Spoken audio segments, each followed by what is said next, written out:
ओम शांति। ओम शांति। ओम शांति। वाणी है आज की 11/12/24। सारे मुरली का मीठे बच्चे बाप का मददगार बन। इस आयरन एजेड पहाड़ को तुम्हें गोल्डन एजेड बनाना है। कल भी बाबा ने क्या कहा?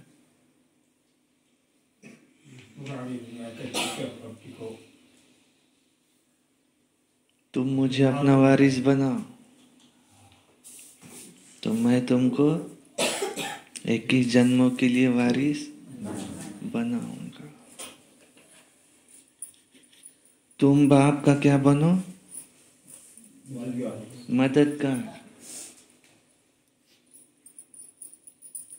इस आयरन एजेड पहाड़ को गोल्डन एजेड बनाओ।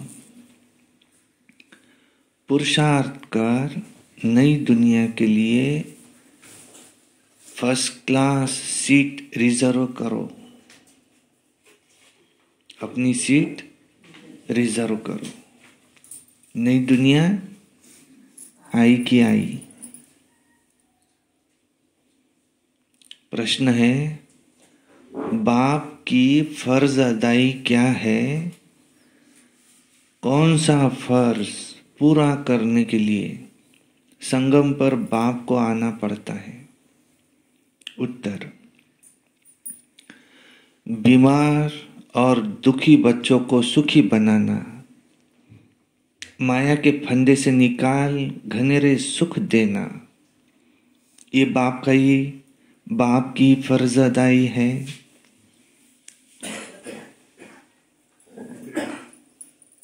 बीमार और दुखी बच्चों को सुखी बनाना, माया के फंदे से निकाल घनेरे सुख देना, ये बाप की फर्ज अदाई है जो संगम पर ही बाप पूरी करते हैं। बाबा कहते, मैं आया हूं तुम सब का मर्ज मिटाने, सब पर कृपा करने। अब पुरुषार्थ कर 21 जन्मों के लिए अपनी ऊंची तकदीर बना लो। बाबा की फर्ज अदाई क्या है? सबको माया से छोड़ाना। गीत है, अब गीत शुरू हो गए। गीत है, भोलेनाथ से निराला कोई और नहीं। गीत सुनेंगे।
ओम शांति। भोलानाथ शिव भगवान वाच। भोलानाथ किसको कहते? शिव को। ब्रह्मा मुख कमल से बाप कहते हैं कि ये वैरायटी भिन्न भिन्न धर्मों का मनुष्य सृष्टि झाड़ है ना, इस कल्प वृक्ष अथवा सृष्टि के आदि मध्य अंत का राज बच्चों को बाप समझा रहे हैं। गीत में भी इनकी महिमा है। शिव बाबा का जन्म यहाँ है। बाप कहते हैं मेरा दिव्य अवतरण होता है, मैं आया ही हूँ भारत में। मनुष्य ये नहीं जानते कि शिव बाबा कब पधारे थे, क्योंकि गीता में श्री कृष्ण का नाम डाल दिया है। द्वापर की तो बात ही नहीं है। बाप समझाते बच्चे 5000 वर्ष पहले भी मैंने आकर के तुम्हें ये ज्ञान दिया था। इस झाड़ से सभी को मालूम पड़ जाता है। झाड़ को अच्छी रीति देखो। सतयुग में बरोबर देवी देवताओं का राज्य देखो, फिर त्रेता में देखो राम सीता का राज्य है। तो बाबा तुम्हें आदि मध्य अंत का राज बतलाते हैं। बच्चे पूछते हैं बाबा कि हम इस माया के फंदे में कब से फंसे। बाबा कहते तुम द्वापर से फंसे हो नंबरवार, फिर दूसरे धर्म आते हैं, तो हिसाब लगाने से समझ सकते हैं कि इस दुनिया में हम फिर से कब आएंगे। शिव बाबा कहते हैं कि मैं 5000 वर्ष के बाद आया हूं, संगम पर ही आता हूं अपना फर्ज निभाने। फर्जदाई क्या है बाबा की?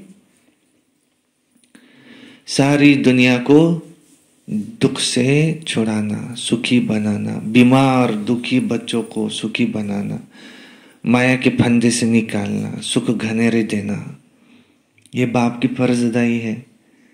सभी जो भी मनुष्य मात्र है इस समय सब कैसे हैं? दुखी है। उसमें भी खास भारतवासी। ड्रामानुसार भारत को ही मैं सुखी बनाता हूं। बाप का फर्ज होता है बच्चे बीमार पड़े तो उनकी दवा दरमल करना, बाप का फर्ज होता है। ये तो बहुत बड़ी बीमारी है। सभी बीमारियों का मूल है 5 विकार। बच्चे पूछते हैं बाबा ये कब से शुरू हुआ? द्वापर से। रावण की बात समझानी है। ये रावण माना 5 विकार, पुरुष के 5 विकार, स्त्री के 10 मुख वाला ये रावण है, सबके अंदर है। रावण को कोई देखा नहीं जाता, बुद्धि से समझा जाता है कि इसके मुख से कौन बात कर रहा है इस समय? रावण। मैं 30 एकड़ खेती करके मरूंगा। कौन बोल रहा है ये? जब तक कि मेरी 30 एकड़ होने जाती तब तक कि तुम मरूंगा ही नहीं। कौन कह रहा है ये? रावण। रावण में भी कौन? लोभ। उसके मुख से लोभ बात कर रहे हैं। और मगापासून तुम्हाला सांगून राहिलो समजून नाही राहिलं काय? कौन कह रहा है ये? उसके मुख से क्रोध। तुम्हारे दिमाग है कि नहीं है? कौन कह रहा है ये? रावण। ऐसे समझा जाता है। काम विकार, क्रोध, लोभ, मोह। मोह उसको अगर कुछ हो जाए तो मैं जी नहीं सकूंगा। कौन? देहधारी। ये क्या है? उससे मोह। और अहंकार। अहंकार कैसा? मेरे जैसा कोई नहीं। तुमने मुझे ऐसा कहा? मुझे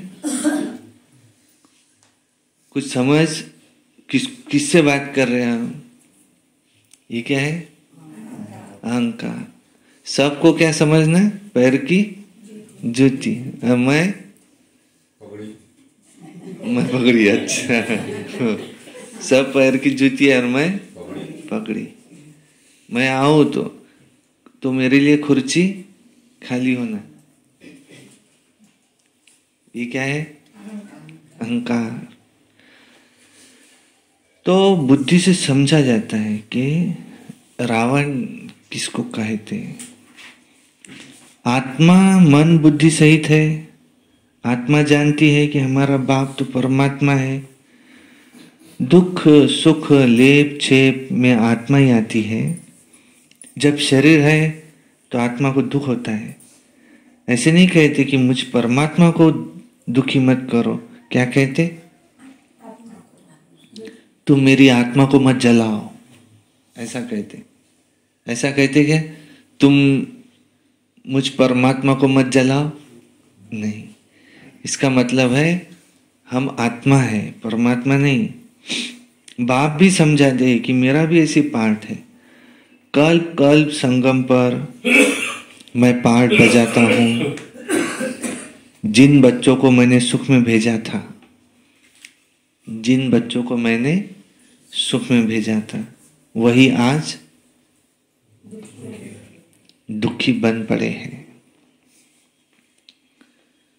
इसलिए फिर ड्रामानुसार मुझे फिर से आना पड़ता है, फिर से उनको सुखी बनाने के लिए।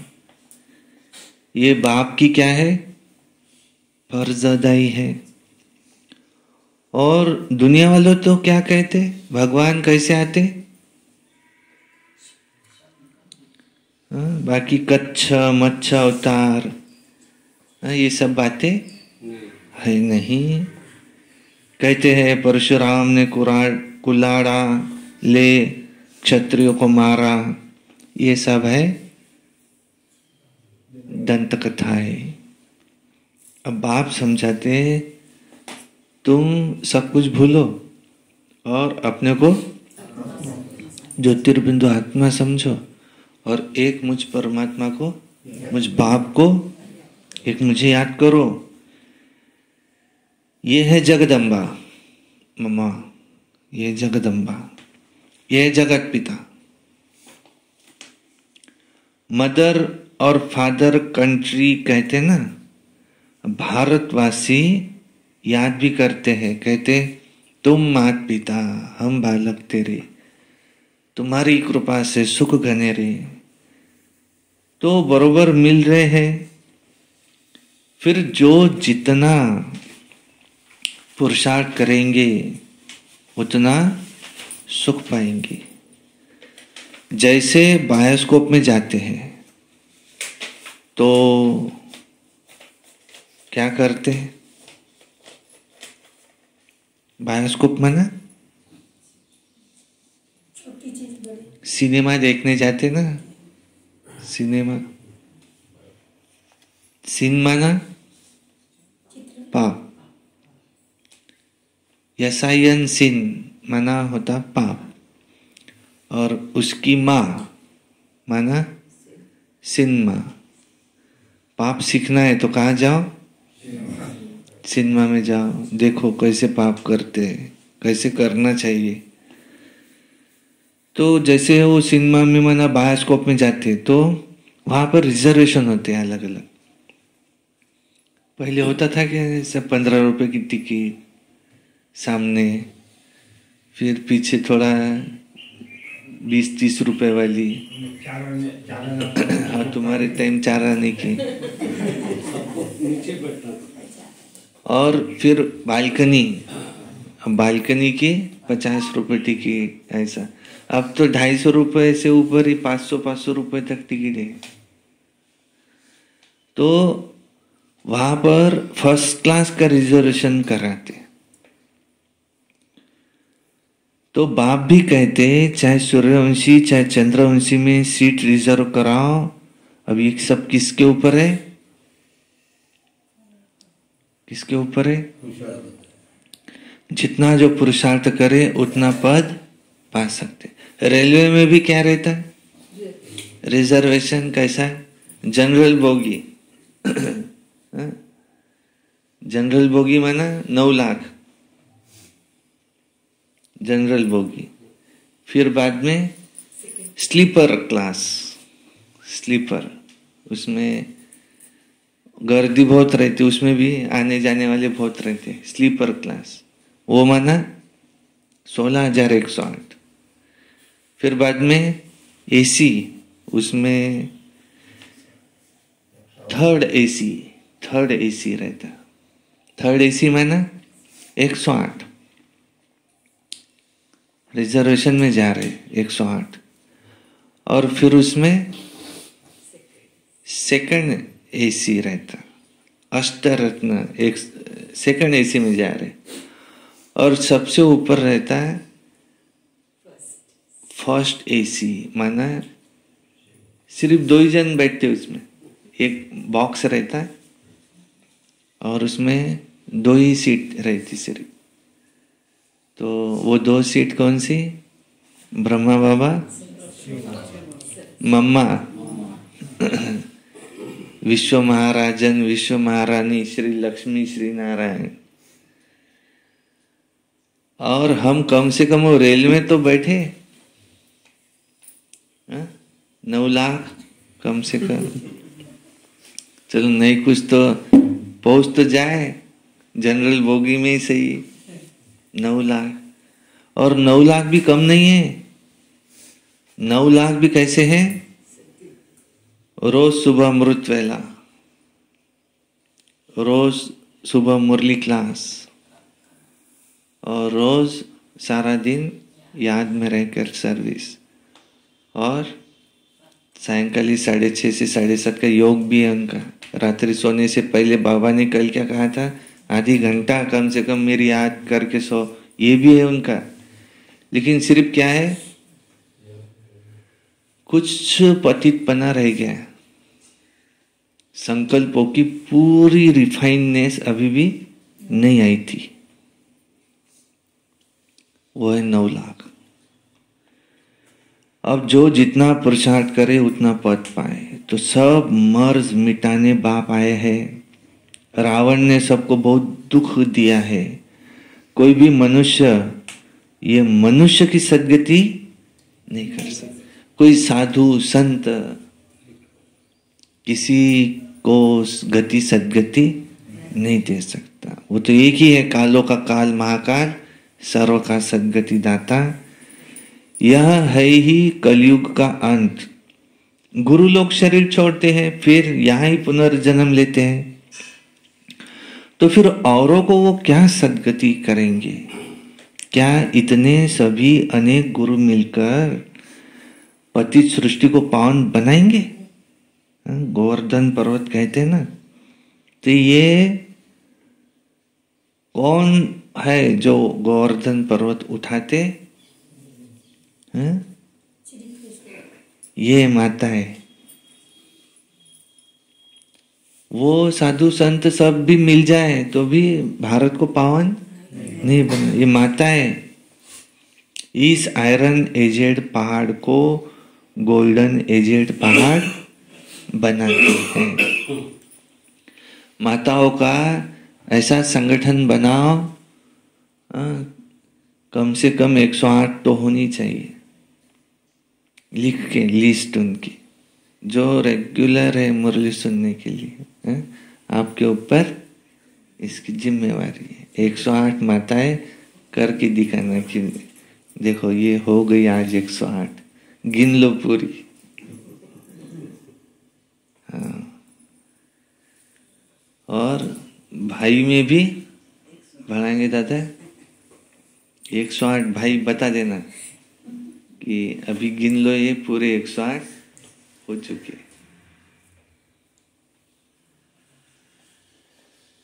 तो गोवर्धन की भी फिर पूजा करते हैं, वो है तत्व की पूजा।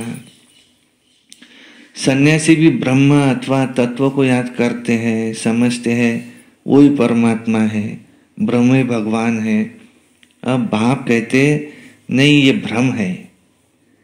ब्रह्मांड में तो आत्माएं अंडे मिसल रहती है, निराकारी झाड़ भी दिखाया गया है, हर एक का अपना अपना वहां सेक्शन है।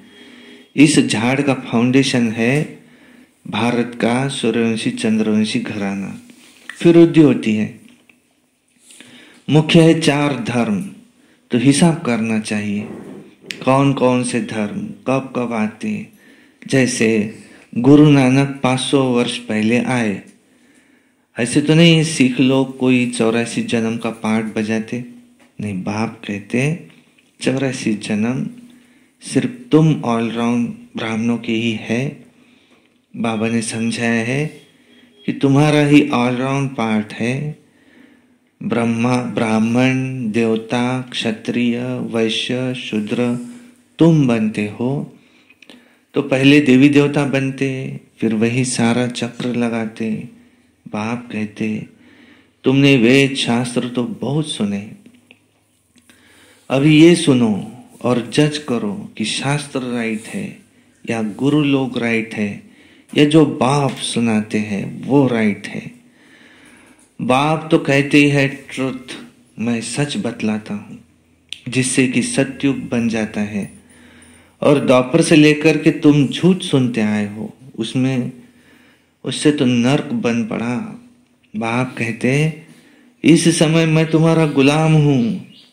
भक्ति मार्ग में तुम गाते आए मैं गुलाम तेरा, मैं गुलाम तेरा। इस समय बाप कहते मैं तुम्हारा गुलाम। क्यों क्यों? दुखी से सुखी कर। माँ बाप बच्चे के कौन रहते? जैसे गुलाम में रहते। उसको छोटा बच्चा रहता, उसको नहलाना धुलाना, उसकी सारी सेवा करना, माना वो कौन हो गया उसके जैसे? गुलाम। इस समय शिव बाबा है पिता, ब्रह्मा बाबा है माता। ये हमको रोज नहलाते धुलाते, आत्मा को साफ बनाते, माया से छुड़ाते। तो बाबा कौन हो गए हमारे जैसे? बाबा कहते तुम भक्ति मार्ग में गाते आए मैं तेरा गुलाम, चाकर रखो, मुझे नौकरी दो तुम्हारे घर में। अभी बाबा क्या कहते? मैं तुम्हारा गुलाम, मैं तुम्हारी सेवा करता हूं। अभी मैं तुम बच्चों की सेवा में ही तो आया हूं। बाप को निराकारी निरअहंकारी गाया जाता है।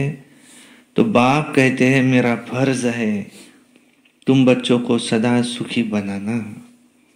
गीत में भी है अगम निगम का भेद खोले। बाकी ऐसे डमरू आदि बजाने की कोई बात नहीं है। यह तो आदि मध्य और अंत का सारा समाचार सुनाते हैं। बाबा कहते हैं तुम सभी बच्चे एक्टर्स हो, मैं इस समय करण करावनहार हूं। मैं इनसे माना ब्रह्मा से स्थापना करवाता हूं। बाकी गीता में जो कुछ लिखा हुआ है वो तो है नहीं।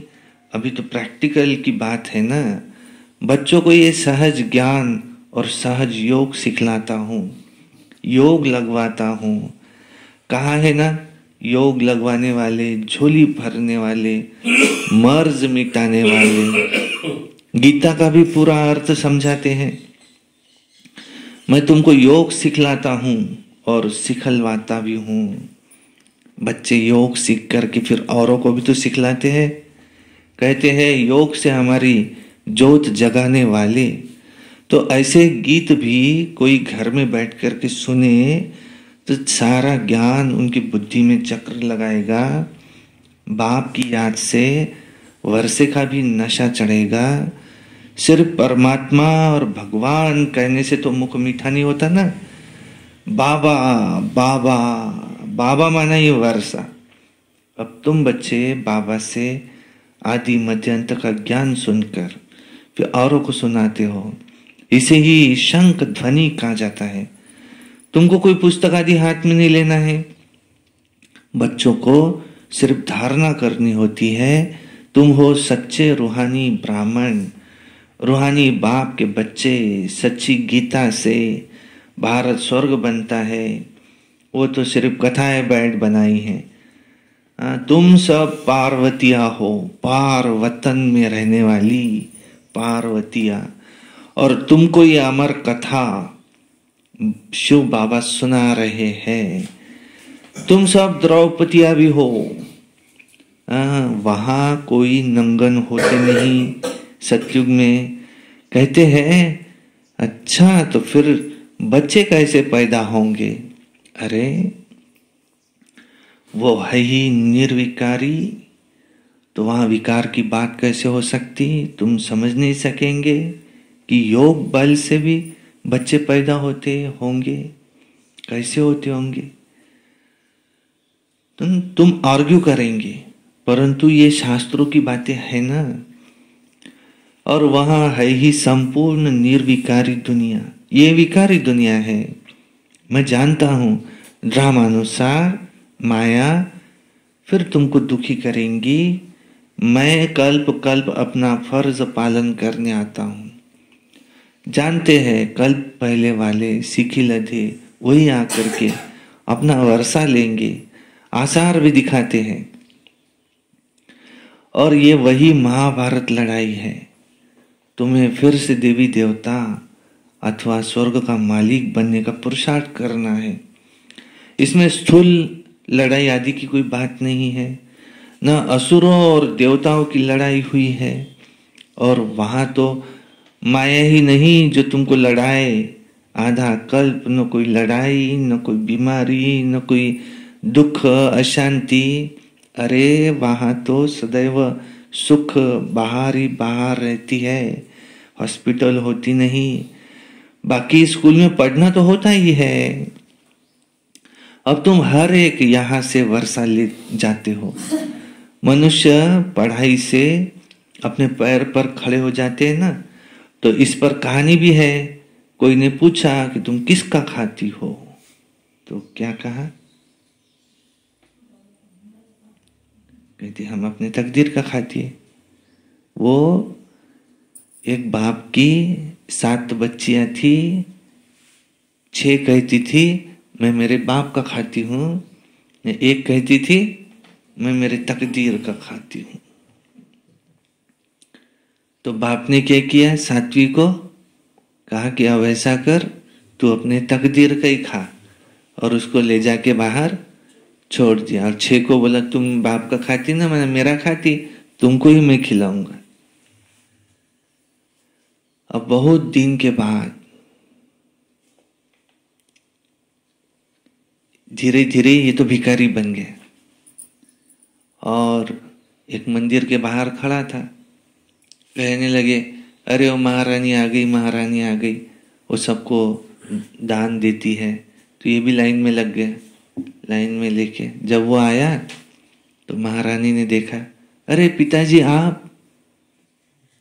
उसने कहा अरे बेटी तुम महारानी कैसे बन गई? बोले मैं रास्ते के बाहर आप छोड़ के गए थे ना, तो वहां से राजा की गाड़ी जा रही थी, उसने मुझे देखा। उसने कहा कि वाह कितनी अच्छी लड़की है, अपने को तो कोई बच्ची नहीं है। उसको बच्ची से बहुत शौक था, तो उसने बोले मुझे गोद ले लिया। और मैं तो बहुत अच्छा होगा, तुमने निकाल दिया तो मैं तो महारानी बन गई। उसने कहा तू गई और इधर मेरा भी सब धीरे धीरे जाने लगा, और देखो मैं क्या बन गया। तो हर कोई अपने ही कर्म का खाता है, कर्म ही तकदीर बनाती है। तो कहा कि हम अपनी तकदीर का खाती है, वो होती हद की तकदीर। अभी तुम क्या अपनी बेहद की तकदीर बना रहे हो, समझा? इस समय हम अपनी तकदीर बनाने आए हैं। स्वयं भगवान हमारी तकदीर बना रहे हैं। तुम ऐसी तकदीर बनाते हो जो 21 जन्म फिर अपना ही राज्य भाग्य भोगते हो। यह है बेहद के सुख का वर्षा। अब तुम बच्चे कॉन्ट्रास्ट को अच्छी रीति जानते हो कि भारत कितना सुखी था। अभी देखो क्या हाल हो गया है। जिन्होंने कल्प पहले राज्य भाग्य लिया होगा वही लेंगे। ऐसे भी नहीं कि जो ड्रामा में होगा वो मिलेगा, नहीं, फिर तो भूख मर जाएंगे। ये ड्रामा का राज पूरा समझना है। कोई में शास्त्रों में कोई ने कितनी आयु, कोई ने कितनी लिख दी है, अनेक अनेक मतांतर है। और कोई फिर कहते हैं हम तो सदा सुखी है ही। अरे तुम कभी बीमार नहीं होते हो क्या? यहाँ पर कहते हो मैं सदा सुखी हूं, क्या तुम कभी बीमार नहीं होते हो? हाँ, वो तो कहते हैं ये रोग आदि तो शरीर को होता ही है। हाँ, ये तो पहले से चला आ रहा है, आत्मा निर्लेप है। अरे चोट आदि लगती है, ठोकर लगती है, कुछ लगता है, हाँ, दुख तो आत्मा को ही होता है ना, शरीर को थोड़ी होता है। आत्मा ही शरीर के द्वारा भोगती है। अगर शरीर को दुख होता था तो मरने के बाद में उसको कुछ अगर हमने किया तो वो चिल्लाता थोड़ी है। शरीर को थोड़ी दुख होता है। ये बड़ी समझने की बात है। ये स्कूल है और यहाँ पर कौन पढ़ाता है? एक ही टीचर है जो पढ़ाता है। नॉलेज एक ही है, एम ऑब्जेक्ट भी एक ही है। कौन सा? लक्ष्मी नारायण बनना, नर से नारायण बनना, नारी सो लक्ष्मी बनना, एक ही एम ऑब्जेक्ट है। अब इसमें पढ़ाई में जो नापास हो जाएंगे तो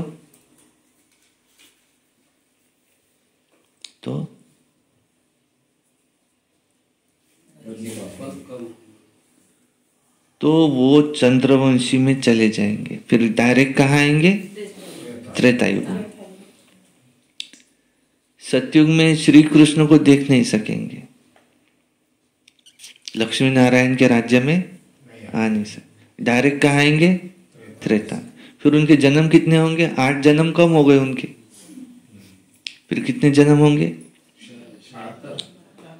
76। 84 जन्म है ना, 8 कम हो गए उसमें से, 76 जन्म होंगे फिर उनके। तो उसमें भी त्रेता में भी शुरू में आए तो 76, धीरे धीरे बाद में अगर आए तो 75, 74, 73, 72, 71, 70 भी हो सकते।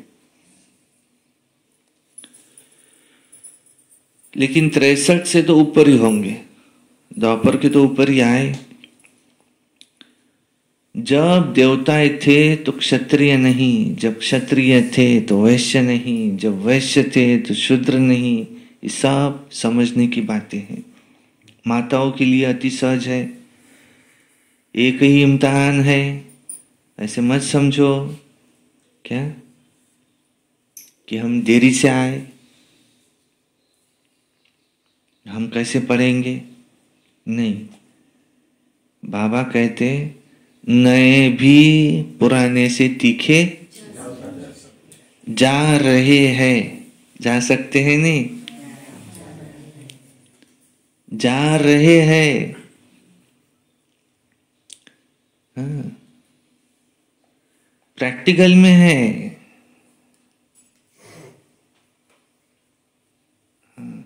पुराने को किसी को अलबेलापन आ सकता है, रोजच आहे आता ते। आम्हाला तर आम्ही सर्व करून चुकलोय, आता तुम्ही नवीन आहे, तुम्ही पहा आता काय करायचं आहे तर। आम्ही भक्कम अमृत वेला झाल्या आता आमच्या। आम्ही त्यावेळेस ते सेंटर आम्हीच बांधलं आहे त्यावेळेस। मग आता काय झालं? आता बस झालं आता।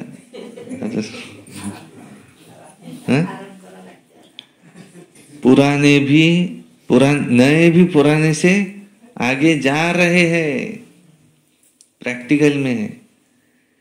वो कहानी है ना, ससा और कासव। कौन जीतता है? जो सातत्य, चलता रहे चलता रहे चलता रहे। और ससा कैसा रहता? अपना तो जीतने वाले हैं अपन। थोड़ा सा अपन सो भी गए तो पहुंच जाएंगे।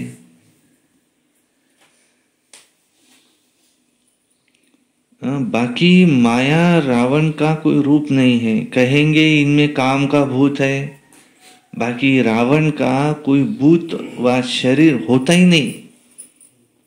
रावण का भूत ही नहीं हो सकता। अच्छा, सभी बातों का सैक्रीन है मन मना भव। कहते हैं कि तुम मुझे याद करो तो इस योग अग्नि से तुम्हारे विकर विनाश होंगे। और बाप गाइड बनकर के आए हैं। बाबा कहते बच्चे, मैं तो सम्मुख तुम बच्चों को पढ़ा रहा हूं, कल्प कल्प अपनी फर्ज अदाई का पालन मैं करता हूं। पारलौकिक बाप कहते हैं मैं अपना फर्ज बजाने आया हूं तुम बच्चों की मदद से। अब क्या तुम मदद देंगे? क्या? माताएं तो फटाफट हाजी बोल रही है। भाई लोग तो सोचते ही रह जा रहे। मदद देंगे तब तो तुम पद पाएंगे। तुम सोचते रह जाना। वो सूरज भाई की क्लास में कहानी आती, बताते ऐसा कि दो बंदर थे, एक बंदर एक बंदरनी। तो आकाशवाणी हुई, जो छलांग लगाएगा वो परी बन जाएगा। तो बंदरनी ने पटकन छलांग लगाई, परी बन गई। बंदर ने लगा रहे मैं तो रह गया, उसने छलांग लगाई तो धाप कर नीचे गिरा। तो बोले समय निकल गया। जब आकाशवाणी हुई थी ना तब की बात थी। बोले वही सोचता रह गया। अब बंदरनी ने क्या की, आकाशवाणी होते से छलांग लगा दी तो वो परी बन गई। ऐसा बाबा अगर पूछे कौन मदद करेगा, माताएं फटाफट बोली हम करेंगे हम करेंगे। और फिर अगर ऐसा पता चले अरे ये तो परियां बन गए, हम भी करेंगे, और समय तो निकल गया ना। देखो मदद देंगे तब तो तुम भी पद पाएंगे। मैं कितना बड़ा बाप हूं, कितना बड़ा यज्ञ रचा है। ब्रह्मा की मुख वंशावली तुम सभी ब्राह्मण ब्राह्मणियां, आपस में भाई बहन। जब भाई बहन बने तो स्त्री पुरुष की दृष्टि में बदल जाए। बाप कहते हैं इस ब्राह्मण कुल को कलंकित नहीं करना, पवित्र रहने की ये युक्तियां है। मनुष्य कहते हैं ये कैसे होगा, ऐसे हो नहीं सकता, इकट्ठा रहे और आग न लगे। बाबा कहते हैं बीच में ज्ञान तलवार होने से कभी आग नहीं लग सकती, परंतु जब कि दोनों मनमना भव रहे, शिव बाबा को याद करते रहे, अपने को ब्राह्मण समझे तो। मनुष्य तो इन बातों को नहीं समझते, तो न समझने के कारण हंगामा मचाते, गालियां भी तुमको खानी पड़ती। श्री कृष्ण को थोड़ी कोई गाली दे सकते। श्री कृष्ण ऐसे आ जाए तो विलायत आदि से एकदम एरोप्लेन में सब भाग के आए, भीड़ मच जाए, भारत में पता नहीं क्या हो जाए। अच्छा उस दिन की बात है ये। आज तो भोग है, यहाँ है पियर घर, वो है ससुर घर, संगम पर मुलाकात होती है। कोई कोई इसको जादू समझते हैं। बाबा ने तो समझाया है कि ये साक्षात्कार आदि सब क्या है, भक्ति मार्ग में कैसे साक्षात्कार होते हैं, इसमें तो संशय बुद्धि नहीं होना चाहिए। ये भी एक रस्म रिवाज है। शिव बाबा का भंडारा है तो उनको याद करके भोग लगाना चाहिए। योग में रहना तो अच्छा है ना, बाबा की याद रहेंगे। ये जो भोग आदि है, ये सब रस्म रिवाज ये ऊपर से चलते हैं। हर सेंटर पे गुरुवार को भोग लगता है। अब कोई कहे काले लावा लागते भोग, क्या कहेंगे?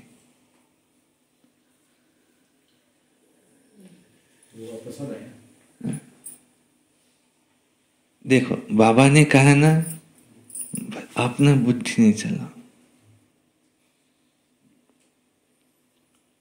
बस। हमारी बुद्धि बड़ी है कि बाबा की बुद्धि बड़ी है? जिसने इतने सेंटर स्थापन किए सारे विदेशों में, भारत में, सब जगह, जिस विधि से वो स्थापन हुए, चलने दोनों विधि, काय को अपनी बुद्धि उसमें डाल के उसको अपनी काय लावा लागते भोगन हे जमा करण, हे करण, भोग लावा। हाँ काय पोटात आपल्यात चाललं। एक भाई ऐसा तैयार हुआ था, मैं भोग खाऊंगा ही नहीं, मैं मुरली सुनूंगा, मुरली सुन के चला जाऊंगा। आज वो ज्ञान में नहीं है, शादी हो गई, 2 बच्चे भी है उसको, ज्ञान में नहीं है वो। तो बस बाबा ने कहा ना, बाबा ऐसा क्यों, उसके तुमको 100 रीजन बताएगा कि ये इसमें कल्याण है। और ब्रह्मा भोजन की तो देवी देवताएं भी महिमा करते हैं। ये देवी देवताओं को भी जो नसीब नहीं होता, भगवान को भोग लगा करके फिर जो ग्रहण होए, ब्राह्मण के द्वारा ब्राह्मणी ब्रह्मा भोजन करते, वो इसका यादगार वो लौकिक में बुलाते उन ब्राह्मणों को। एक्चुअली सच्चे सच्चे ब्राह्मण तो ये बैठे हैं यहाँ। इसलिए इसमें किंतु परंतु क्यों क्या, अर्जुन के बहुत किंतु परंतु थे। सारी गीता सुनाई तो किंतु ऐसे कैसे, परंतु ये कैसे। अच्छा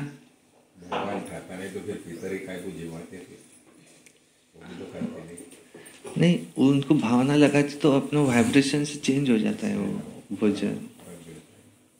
अपन जब भगवान को दिखाते हैं तो वो वाइब्रेशन उसमें जब जाते हैं तो वो भोजन हमारा शुद्ध हो जाता है, हमारे शरीर को अच्छा करेगा, हमारी बीमारियां दूर होंगी उससे। भगवान का भोग लगाया हुआ उसको डायरेक्ट दिखा के आए हम, देवी देवताओं को दिखाते तो वो शुद्ध हो जाता।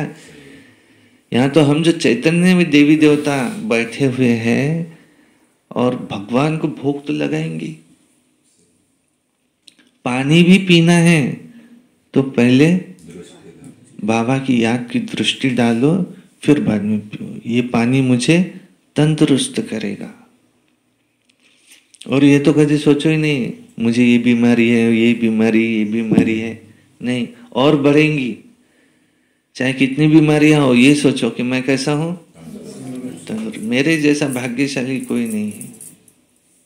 ऐसे लोग हैं दुनिया में जिसको आंखें नहीं, हाथ नहीं, पांव नहीं, कैसे नहीं, और उनसे देखो तो उनके सामने अलग प्रॉब्लम्स है जिंदगी के, और हमारे पास में सब कुछ है। तो हम कितने भाग्यशाली है। शुक्रिया भगवान, शुक्रिया, कितना तेरा शुक्रिया अदा करो।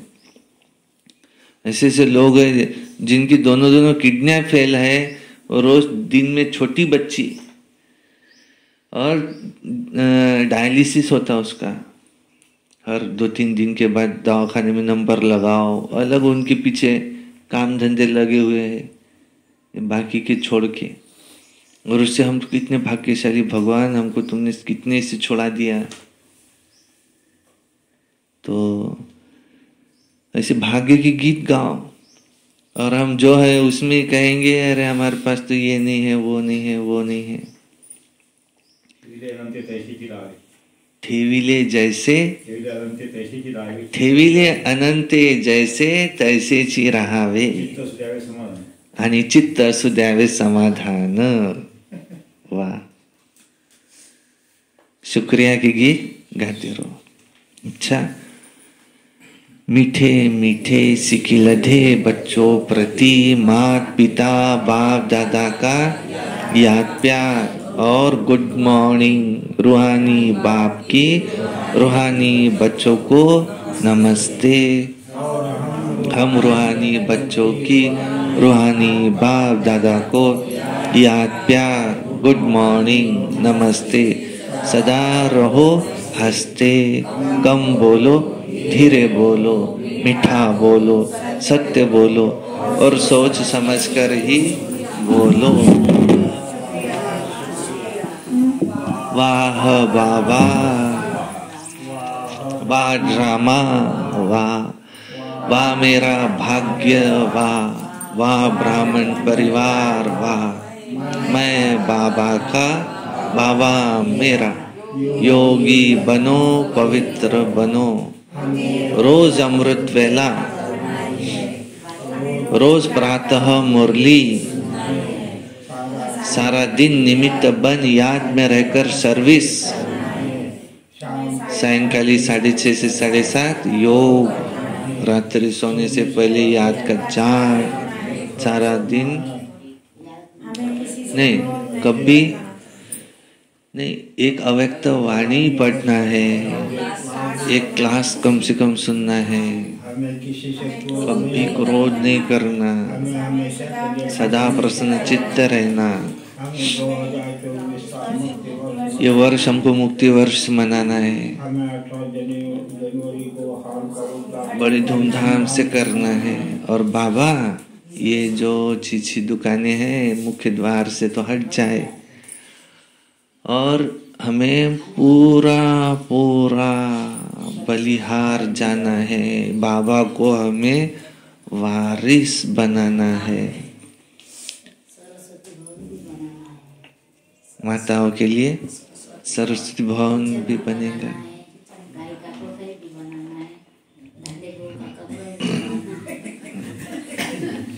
और शिवरात्रि को हमको बड़ा संत सम्मेलन का एक बड़ा प्रोग्राम लेना है हॉल में. अच्छा, ओम शांति. धारणा के लिए मुख्य सार. नंबर 1, स्वयं को ब्रह्मा मुख वंशावली समझकर पक्का पवित्र ब्राह्मण बनना है. कभी अपने इस ब्राह्मण कुल को कलंकित नहीं करना है. 2 नंबर है, बाप समान निराकारी निरंकारी बन अपनी फर्ज अदाई पूरी करनी है. रूहानी सेवा पर सदा तत्पर रहना है. वरदान, स्नेह की शक्ति से माया की शक्ति को समाप्त करने वाले संपूर्ण ज्ञानी भव. स्नेह में समाना ही संपूर्ण ज्ञान है. स्नेह ब्राह्मण जन्म का वरदान है. संगम युग पर स्नेह का सागर स्नेह के हीरे मोतियों की थालियां भरकर दे रहे हैं. तो स्नेह में संपन्न बनो. स्नेह की शक्ति से परिस्थिति रूपी पहाड़ परिवर्तन हो, पानी समान हल्का बन जाएगा. माया का कैसा भी विकराल रूप व रॉयल रूप सामना करे तो सेकंड में स्नेह के सागर में समा जाओ तो स्नेह की शक्ति से माया की शक्ति समाप्त हो जाएंगी. स्लोगन, तन मन धन मन वाणी और कर्म से बाप के कर्तव्य में सदा सहयोगी ही योगी है. अच्छा, ओम शांति शांति शांति. आज बाबा ने क्या कहा? बाबा दुखी लोगों को सुखी करना. बाबा की फर्ज अदाई है दुखियों को सुखी करना. कल था, बाबा कल कहते हैं मैं तुम्हारा सबका गुलाम हूँ। ये संगम मैं तुम्हारा गुलाम। भक्ति मार्ग में तुमने कहा कि तुम मेरे गुलाम, अभी बाबा कहते हैं मैं तुम्हारा गुलाम। क्षेत्रीय वैशिष्ट समझने की बात है। हाँ, बाप का मददगार बन इस आयत दुनिया से गोल्डन एज में जाना है। गोल्डन एज में बाबा का मददगार बन इस दुनिया को हमको आयरन एजेड से गोल्डन एजेड बनाना है। अच्छा, ब्राह्मण समझते हो तो शिव बाबा क्या है? शिव बाबा की याद में रहो। एम ऑब्जेक्ट है लक्ष्मी नारायण बनना।